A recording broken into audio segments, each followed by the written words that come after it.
Welcome to Velina's talk. My guest today is Nitin Gokhale. He is media entrepreneur with 40 years of professional experience in media across print, broadcast, and web mediums, with a special focus on security and defense related issues. He's also experienced chief executive officer. He's editor in chief of two important platforms, Bharat Shakti on the one side, founded in November 2015, and Strat News Global, launched in January 2020. And last but not least, he is also a very dear friend of mine, and I'm extremely delighted to welcome him to this conversation. Thank you, Velina. It's a pleasure, real pleasure, and I'm aware that this is your last podcast before you head off for a vacation, well-deserved vacation, I must say. So it's a privilege and an honor to join you in this telecast or broadcast. It's also a privilege and honor to host you.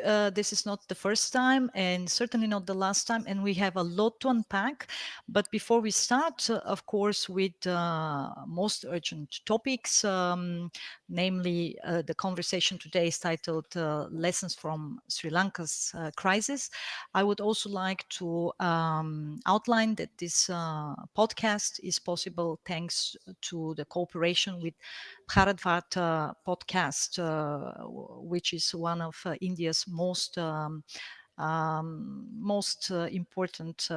podcast producers in policy, politics, and society. So my first question, Nitin, is actually related to Sri Lanka. Would you give us a short overview from your point of view? You have also posted informations and analysis on your platforms. The government of Sri Lanka has collapsed. The president abandoned the country amid nationwide popular protests. But is this crisis only related to Sri Lanka? Is it going to have spillover effects? What is also India's point of view?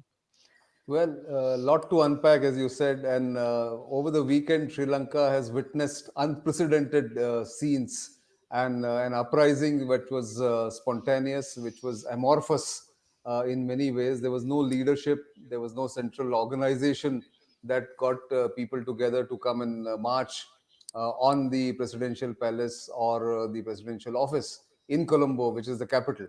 Now, the situation was building up for some time. I was there in April this year, about 3 months ago. And that time, the countdown had started in a way because the country has been facing shortages in food, fuel, medicines, essential items, because the country ran out of foreign exchange reserves. And again, it's an accumulated problem over the last 20 years almost, where reckless borrowing from the market, reckless loans, which were unsustainable, vanity projects, which were not required for the country, all that combined to bring the beautiful island country to this current mess that they find themselves in. But there is a lesson, and that's your main question actually. There is a lesson for smaller countries across Asia and Africa, where the Chinese model of extending loans to these smaller nations has been in fashion. Sri Lanka is one of the prime examples where the Chinese did some of these projects, big, huge infrastructure projects, which they gave the money for, but the country couldn't pay it back in time.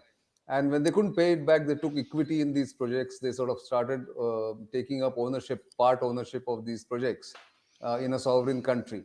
Also, the other lesson is that in a fluid situation like today, where there's a Russia-Ukraine war, fuel prices have gone much higher than expected or what they were in the past decade, has meant that smaller countries with very minimal foreign exchange reserves will always be under pressure. Around India, there is Pakistan facing the same problem. There is Nepal facing similar issues about low foreign exchange reserves. And these countries are also watching the situation in Sri Lanka.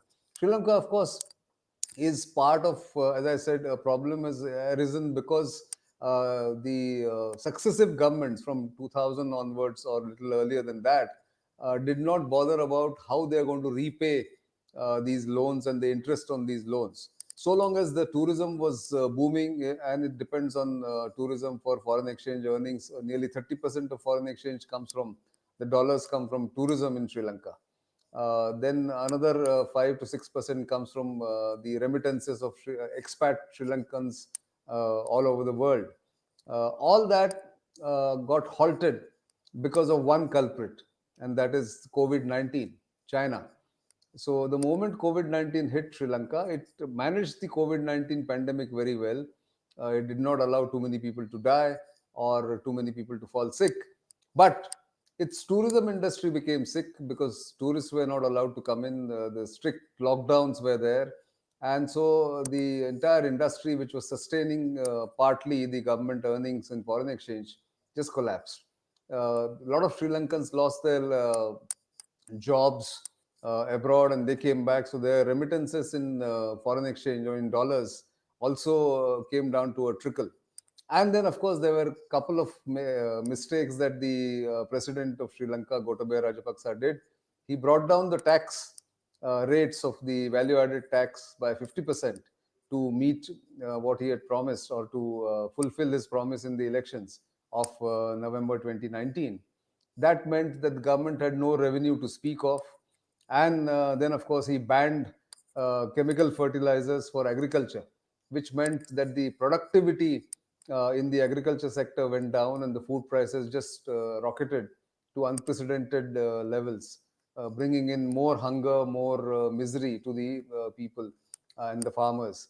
So all this combined to see the collapse of the government in what we are seeing. But that's one part. Now the government has collapsed, but the question is, the International Monetary Fund, which is willing to give out a bailout package, needs to engage with somebody in Sri Lanka. Now, who is that somebody? If there is no government, if there's no stability, there is no political clarity on who's heading the government or who's going to head the government, then the IMF is not going to really be happy to extend any loan or give any help to Sri Lanka. India, in the meantime, has given since January this year, or a little earlier than that, till now, about $3.8 billion in different kinds of assistance to Sri Lanka by sending fuel ships, medicines, giving cash to buy food from abroad or from the open market, and trying to overcome the misery for the people. And as India said yesterday in an official statement, India's Ministry of External Affairs said that we stand by the people of Sri Lanka. They have not taken sides one way or the other of politicians. But the final point I want to make about Sri Lanka here is that the anger against politicians of all colors, of all hues, amongst the people is huge, because they feel that the politicians have let them down. Remember, just 2.5 years ago, President Gotabaya Rajapaksa was elected with an overwhelming 52% vote, and his party that supported him, his brother's party, SLPP, also won an overwhelming mandate in the parliament.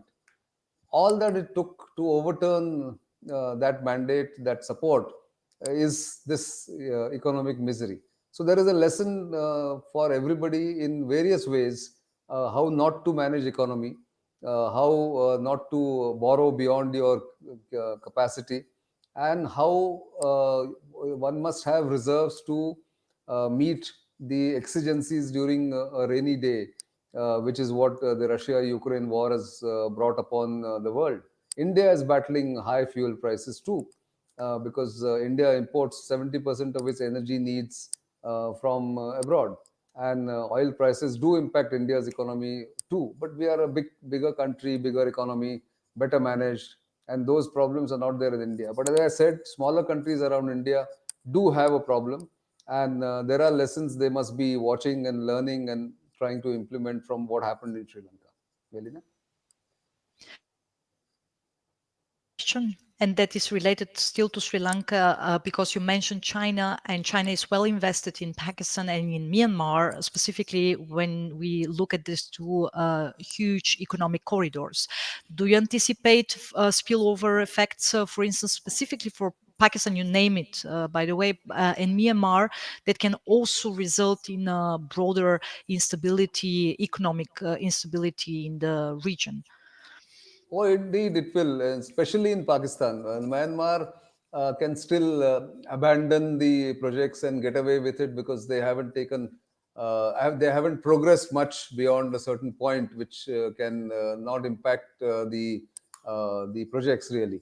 But in Pakistan, the CPEC, the China-Pakistan Economic Corridor, has been in the works for almost 8 years now, 9 years now, from 2013, and China has invested a lot of money there. But, Pakistan is unable to pay back that money, and now that Pakistan is going to the IMF or has gone to the IMF, it will again desire and again demand scrutiny of the books, which is what the IMF does, and which is what China does not like.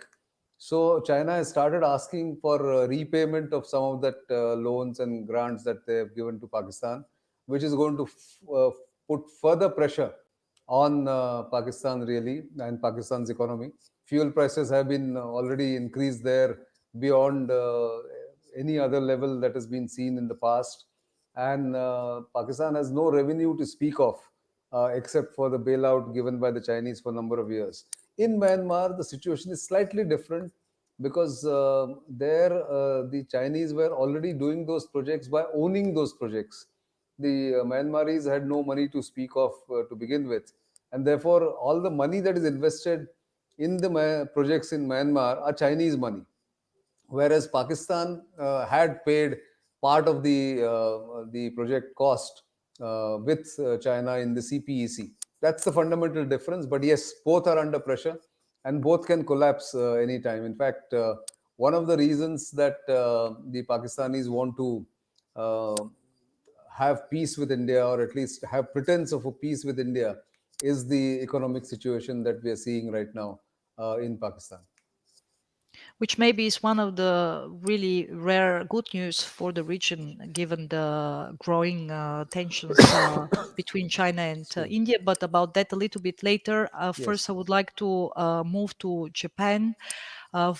Former Japanese Prime Minister Shinzo Abe was fatally shot on last Friday ahead of Japan's elections for the upper house of the parliament. And he has been, in fact, the architect of the free and open Indo Pacific. He has been a big friend of India. Do you anticipate actually a change or shift in the regional affairs, as well as also US Japan bilateral relations following this really unspeakable tragedy? What is your anticipation for Japan's future policy towards the Indo Pacific, and specifically Japan India, of course? Relations is something that we need to consider Yeah, as well. it's a very good perspective from an analyst like you, because very often we see many of these policies revolve around one or two personalities driving them, and definitely Shinzo Abe was one of them who actually articulated, conceptualized the Quad. He spoke about the democracy diamond by trying to get India, Australia, Japan, and the United States together.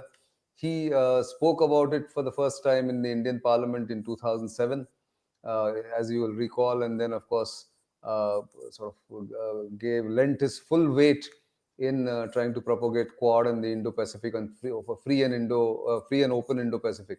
So certainly that's a big loss. And behind the scene, he did control one major faction of the ruling party in Japan. So his absence will be felt first by the Japanese, second by, I would think, Prime Minister Narendra Modi, who was a personal friend of Shinzo Abe. You would have read a very heartfelt tribute he wrote about his friend Shinzo Abe, Abe-san as he called him. So that, of course, is a personal loss.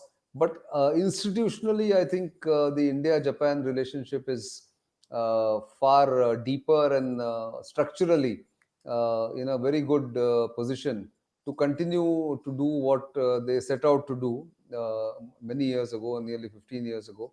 And I would think that Japan has no choice but to continue with the free and open Indo-Pacific policy, also lend its weight to Quad, and continue to have good relations with the United States, even while they're trying to change their own pacifist constitution and give more teeth to the defense forces, and also make sure that China does not overrun Japan in any future conflict or any future tension between the two sides. So I think it's a very interesting um, situation at the moment in Asia and in the Indo-Pacific, that Japan will find it difficult to replace Shinzo Abe for a while at least.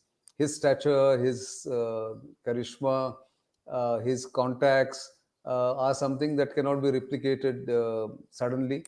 But Japan is also an old democracy, and it will survive, it will sort of flourish in the years to come. It's the United States which will have to play a major role in making sure that Japan doesn't deter, doesn't veer from the path that has been guided by Shinzo Abe. And I think there again, United States as well as India will play a major part in keeping this going. And I am very confident that the Quad and the Indo-Pacific compact between these four democracies will continue to get strengthened. Whether it will have a military aspect to it or whether it will have a military dimension to it will depend on what India wants to do. But that's a different question going forward. India wants to do a lot of things with the Quad, but not necessarily military alliance or a military compact with the Quad countries for its own problems with China, which is the big elephant outside the tent right now. It's not inside the room, it's outside the tent, but it is there. The shadow of the dragon, as the Chinese are known, is very much there on the Quad, and which I thought Shinzo Abe would have been able to manage behind the scene too. But now that he's gone, I think it's going to be a uphill task, which of course the current leaders will find ways to meet and make sure that the challenge does not go beyond a point from the Chinese as far as the Indo-Pacific and the Quad is concerned. Um, Kind of a provocative question. You can just answer very shortly if you like. Given the rise of the dragon in the Indo-Pacific, will we witness AUKUS turning into jacuzzi in the long term, with Japan and India joining the security and defense pact between the three signees, namely United States, UK, and Australia. Australia? Well, see, it will depend. I know it's provocative enough, but I would answer that. I will answer it with a condition that the Chinese become more irrational than they are right now. If they become more irrational than they are, then and if they provoke both Japan and India simultaneously, then these two countries will automatically join what is AUKUS and become Jacuzzi, as you mentioned. Because India has so far tried to maintain the balance that when it comes to dealing with China, it wants to deal militarily, bilaterally with China, while there is backing, there is support from other people, other nations like the other three in the Quad. But India has said it will deal with China on its own, which it has over these past 3 or 4 years, or 5 years, I would say, from 2017 onwards. But the challenge for the challenge is for the Chinese rather than India and Japan. The challenge for the Chinese is how much do they push Japan and India into the arms of AUKUS by their actions. And if they are a long term player, as everybody tends to credit them, that they think long term, they have policies for long term, they anticipate events, then they won't do that. Because if they do push India, and if push comes to shove, India and Japan both will not hesitate to join this compact militarily against China, and which will be a disaster for China. You mentioned the standoff, and I would like you to unpack the standoff between China and India a little bit. You have been traveling to the line of actual control. You have been visiting all of these places. There was a significant skirmish between the two Asian giants in 2020. The anticipation is that there will be further military tensions between them, with India being en route to becoming a significant economic power, and China trying to sustain its geoeconomic clout in the region and beyond. What is your anticipation? So first, give us a little kind of overview of the standoff, and then, of course, your personal anticipation for where this relationship is going in 2022. Do you foresee any possible military tension between them prior to the Congress of the Communist Party of China, as most of the experts have been actually pointing to likelihood of a military attack on Taiwan. I do not share this view, but I still am kind of cautious when it comes to the relations between China and India, whether this could not be a let's say, foreign policy terrain for the Chinese Communist Party, for Xi Jinping and his leadership to also seek some foreign policy adventure ahead of the Congress, to draw, of course, the attention of the population away from the domestic problems. True, true. I will come to that response for that question about CCP's Congress and whether they will attack India. But let me give you an overview over the past 2 years what happened in the summer of 2020, and since then what has happened. So the Chinese did, of course, aggressively move near the line of actual control where they had not moved previously. Initially, there was a surprise. India was caught by surprise in the sense that while it knew that the Chinese were exercising in Aksai Chin, which is a plateau next to the line of actual control on the Chinese side, or has been under Chinese control for 60 years now. But once the surprise was over, the Indian response is what surprised the Chinese. It was soldier for soldier, tank for tank, aircraft for aircraft. The Indians stood up. They deployed equal number of troops and other military assets, which was not anticipated by the Chinese. The Chinese thought, and this is again rooted in their old thinking. They have not updated their thinking about what the current dispensation in India is, or how the military in India has changed over these past 10, 15 years, that they did not anticipate that this response of matching deployments and equal aggression will come from India. So that resulted in what we call the standoff. Although there was this skirmish at Galwan on June 15th, 2020, in which India lost, and India declares its losses in the war and the people that loses in the war. So India lost 20 soldiers. One estimate from the Indian side and from the dribs and drabs of information that comes from the Chinese is that they lost something like 45 soldiers, which is a big loss for the Chinese. They've never seen bloodshed after 1979 in a war, in a hot war. So that forced the Chinese to go on the back foot. You are aware of the disengagement process which began in January 2021, February 2021 rather. And the I'm sorry, there was some problem with the power, but I hope this is enough. Oh Uh, yes, we can see you very well, and the most important thing is that we can hear you very well. yeah, yes. So, right. The thing is, yeah, there you are. This is fine. Uh, the basic thing is that the Chinese were caught by surprise of the Indian response. So the standoff continued from January 2021. There was 3 or 4 steps taken for disengagement of troops where they were face to face, eyeball to eyeball confrontation. That at some certain places they have gone back and sort of stepped back from each other's throats. But there are certain issues remaining as far as the standoff is concerned, which India is insisting that the status quo ante as it existed in May 2020 must be restored. And for that, there is already 14 rounds of negotiations have taken place between military commanders. One more round is expected very soon. So on that front, tactically, things are under I would say, control. As they used to say, situation tense but under control.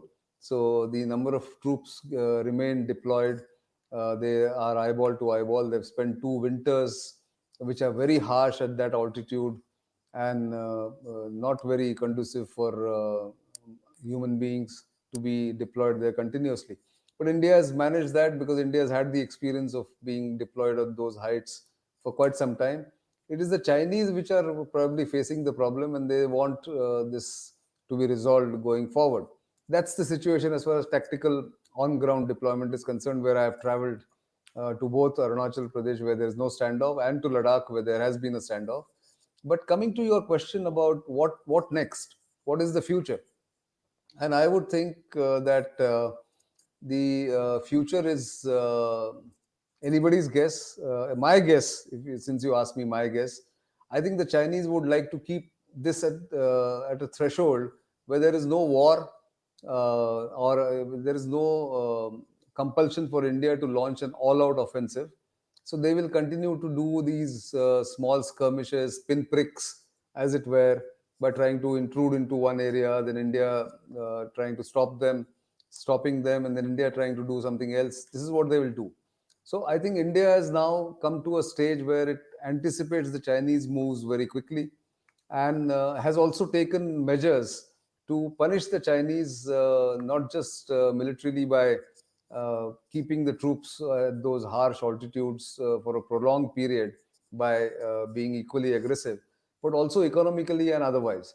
So you are aware of how India has banned those apps, the Chinese apps. It is facing, its companies are facing much more scrutiny in the Indian business environment. All that is happening. But if you really ask me, uh, whether Xi Jinping will risk a skirmish or an attack on India before the party congress in October will depend on how strong is the pushback against him for all his policies in the past couple of years. The next 2 months, August and September, would be crucial to watch. If Xi Jinping feels he's back to the wall and he needs a diversion, and I agree with you that while Taiwan would be on everybody's mind, it is not easy to attack Taiwan because there will be repercussions, there will be backlash from the world. Whereas any small skirmish or any attack on India on the land border, now that's an important thing. On the land border in Arunachal Pradesh or in Ladakh, will be left for India to respond rather than the other countries in the Quad or in the Indo-Pacific, because they don't have any stakes in India-China border skirmish that way. So yes, if the attack happens, and depending on what Xi Jinping does internally or what he faces internally, then India is prepared for taking on that challenge. And if it comes, it will come there in the next couple of months, August and September. They are also the months of summer, relatively better months and better days. So let's hope that Xi Jinping doesn't get pushed too hard to the wall and does not launch this. But if he does, India, I think, is now more than ready. More than ready than what it was in say 2020 to take on any Chinese misadventure.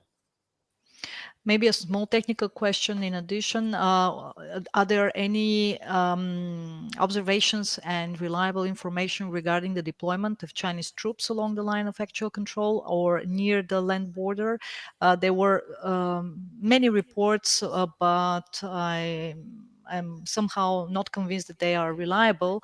What is your information whether the number of Chinese troops increased?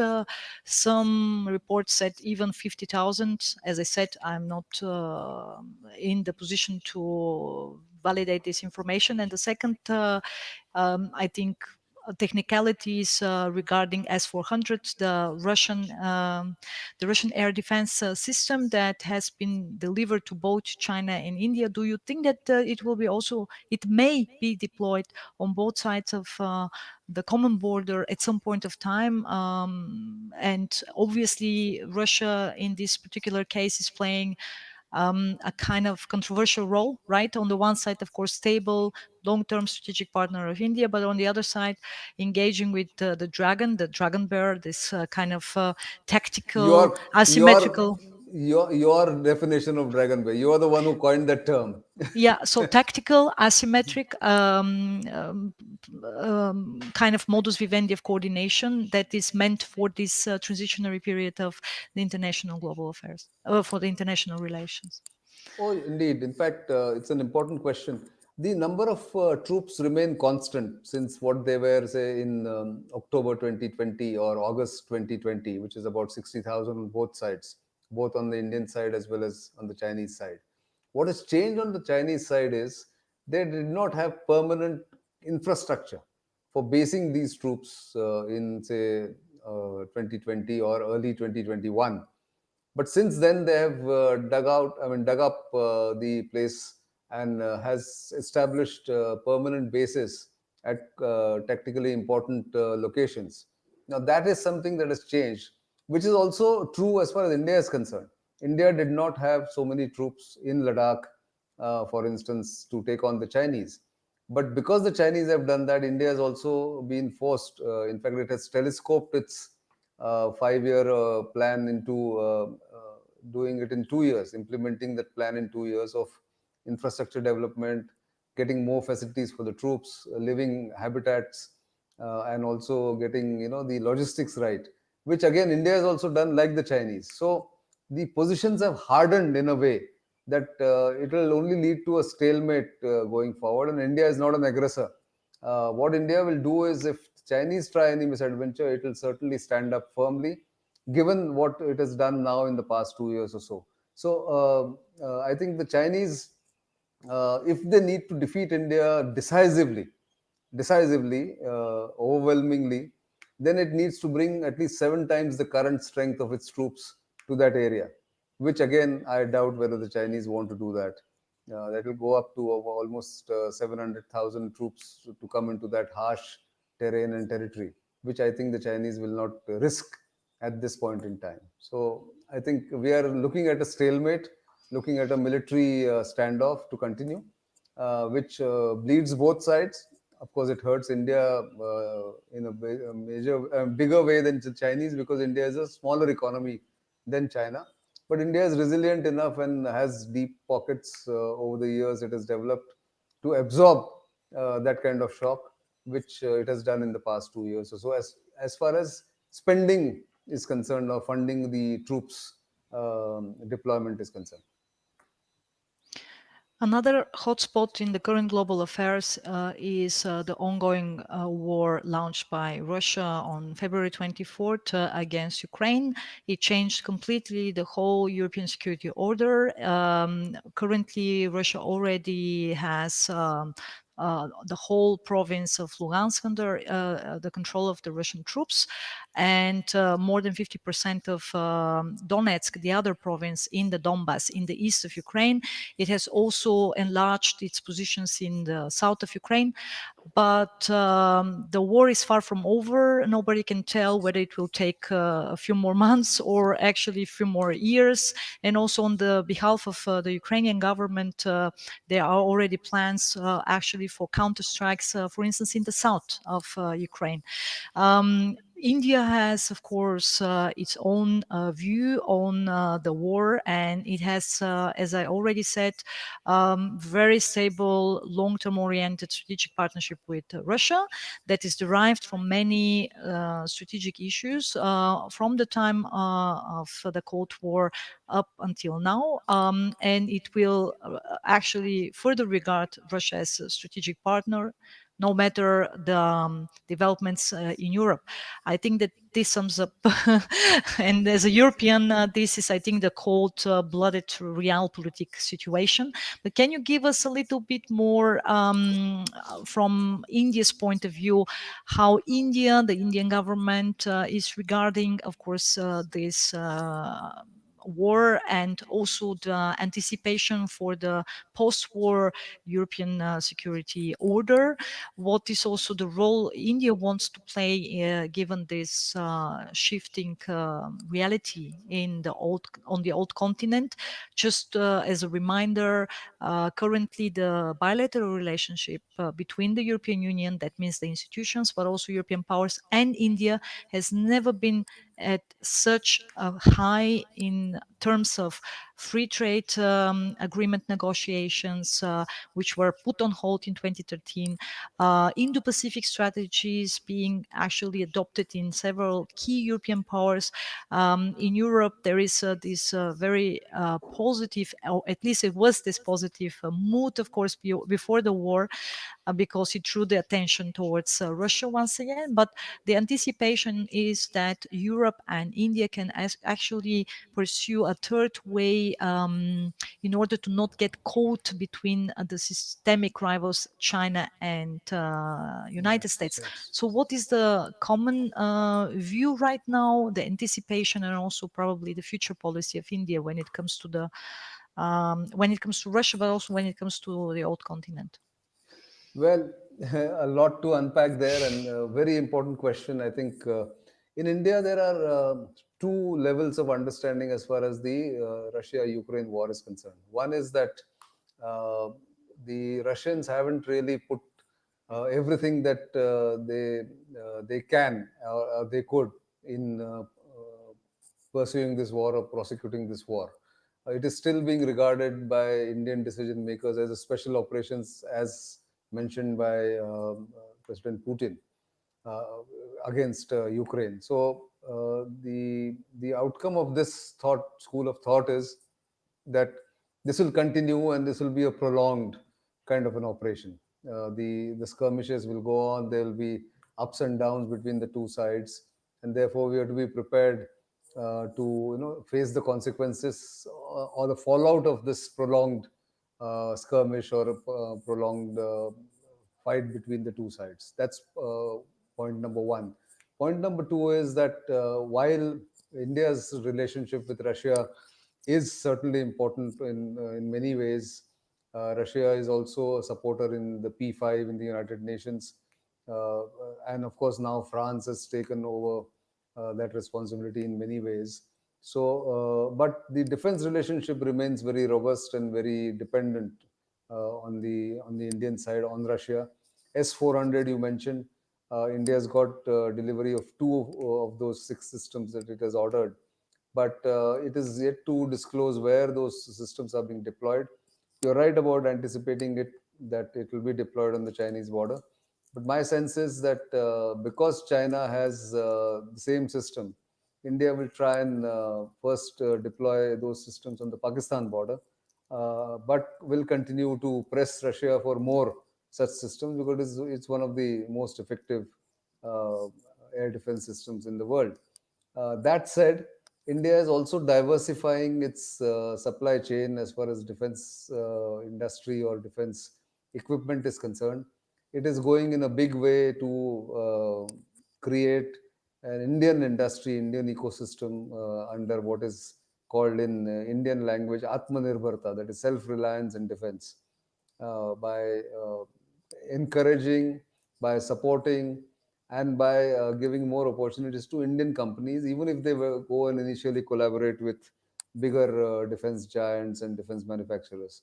So, Russia-Ukraine is war is actually, and mind you, it was not just Russia, but it was also Ukraine, which was a major supplier of defense platforms to India after the breakup of the Soviet Union.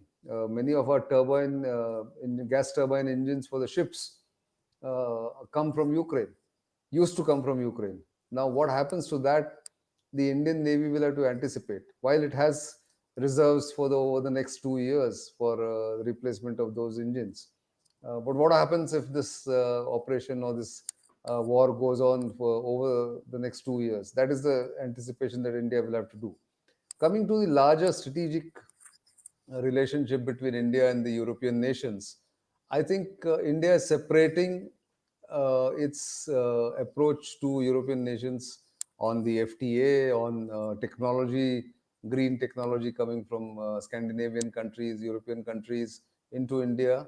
From it is decoupling all those decisions from India's stand vis-a-vis the Russia-Ukraine war, which is not liked by many people in the West. It has been criticized. India has been criticized, but as it has said a number of times I mean, India has said, and many of its leaders have articulated that India has decided to put national interest above principles when it comes to siding with Russia in this crucial uh, skirmish or crucial, I would say, confrontation that is going on between the two sides on European soil. I mean, that's something that India has decided to go ahead with because to bring the final angle to this, that India is also aware that if it cuts off Russia or starts siding with anti-Russian forces, then Russia will go fully into the Chinese camp and not then have any sense of balance when it comes to relationship with India and other nations which it wants relationship with. So therefore, I think what is the main issue here is that India is trying to strike a balance between China and Russia, and knowing that Russia is today dependent more and more on the Chinese equipment, Chinese money, Chinese support. So India is therefore utilizing this opportunity to try and see to it that the balance between these three countries, who are also members of the SCO and the BRICS on one side, is maintained. And therefore, the approach that India has taken as far as Russia-Ukraine war is concerned. And a final question goes in the direction of the future of the global order, because obviously India will play an increasingly important role and will also reposition itself as a major regional and why not one day even global player. And I argued that Russia would have never launched a war against Ukraine on February 24th if Moscow had not relied on the overt, extensive, and comprehensive support by China. So there is one systemic layer in this decision by the Russian president, namely to also amplify the systemic competition between United States and China by pressuring China to position itself, which Beijing was reluctant to do before that, but to pressure China basically to side with Moscow, and by doing so to accelerate the systemic competition, to basically trigger Cold War 2.0 in the international relations. Obviously, we are still in this transitionary period. We don't know exactly whether it will result in a multipolarity with several different poles led by regional or guided by regional players, or will we end with Americana Pax Americana 2.0 after 30 years of in temporary unipolarity and then transitionary international relations, given the strong US dollar, given that the dollar is still global reserve currency number one, and you already outlined for us what it means if you don't have foreign exchange reserves. Other countries will be obviously in the same position, or will be put in the same position in the second half of the year.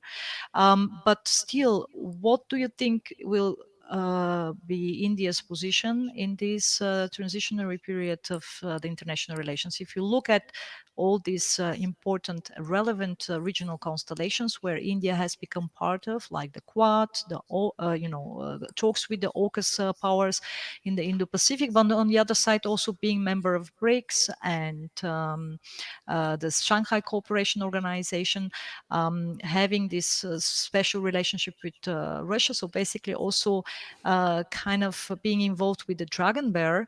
How is India going to position itself if the global system really moves towards a new bifurcation along these two major blocks of powers?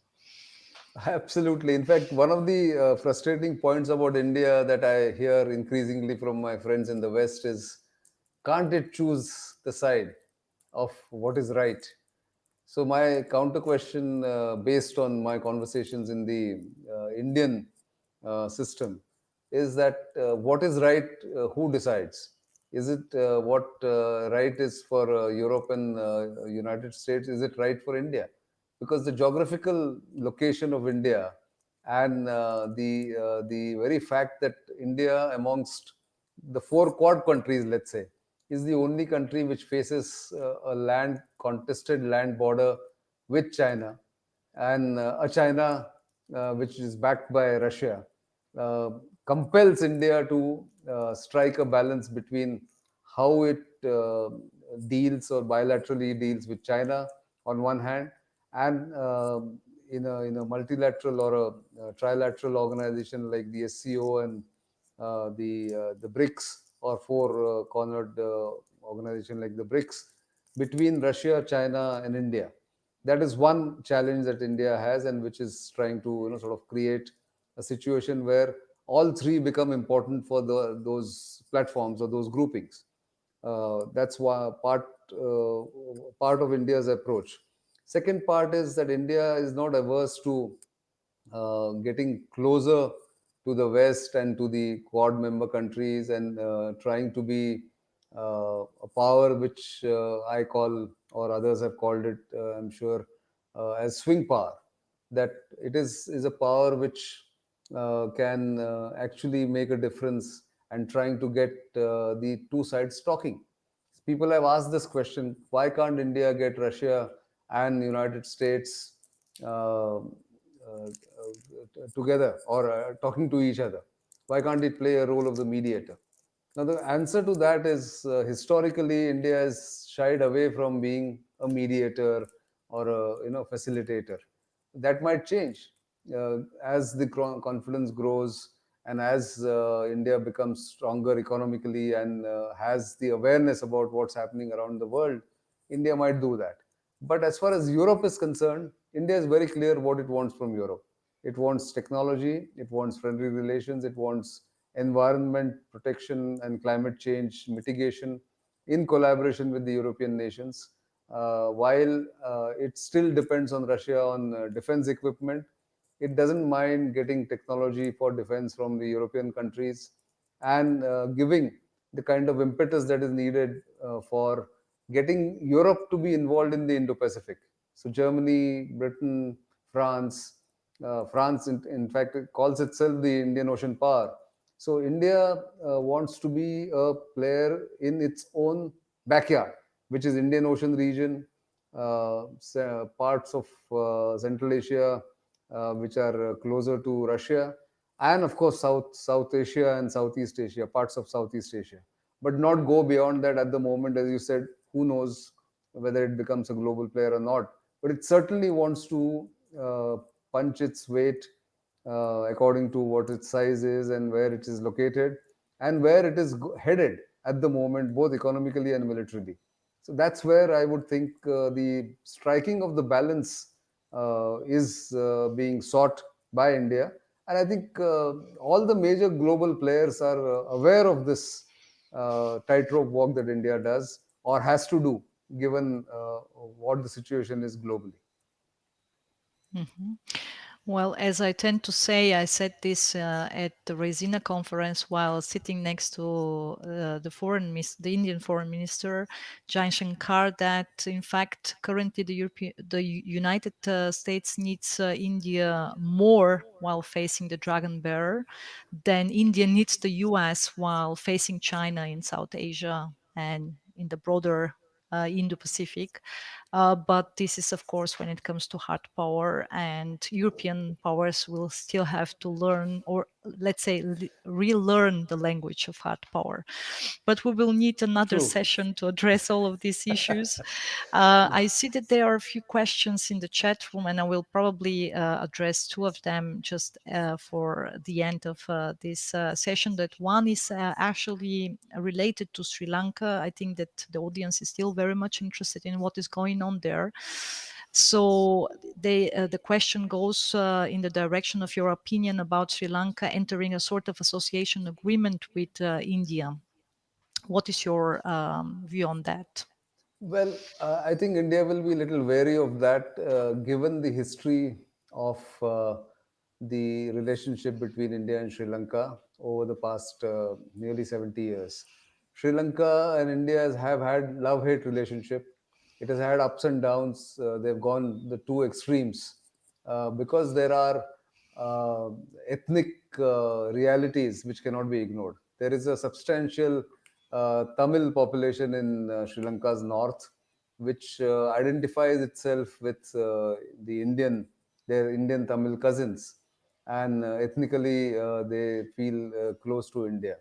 But the majority Sinhala Buddhist population resents India's has resented in the past, about nearly 30 years ago, India's direct intervention in Sri Lanka, or even the kind of association that one is thinking of. But what India is very clear about is that it will unconditionally support Sri Lanka as far as it can go in trying to mitigate the current economic mess without entering into any formal agreement or without putting any preconditions to what it wants in return from Sri Lanka, because it is an important neighbor, a friend, and a spot where India needs to be constantly present in a benign way.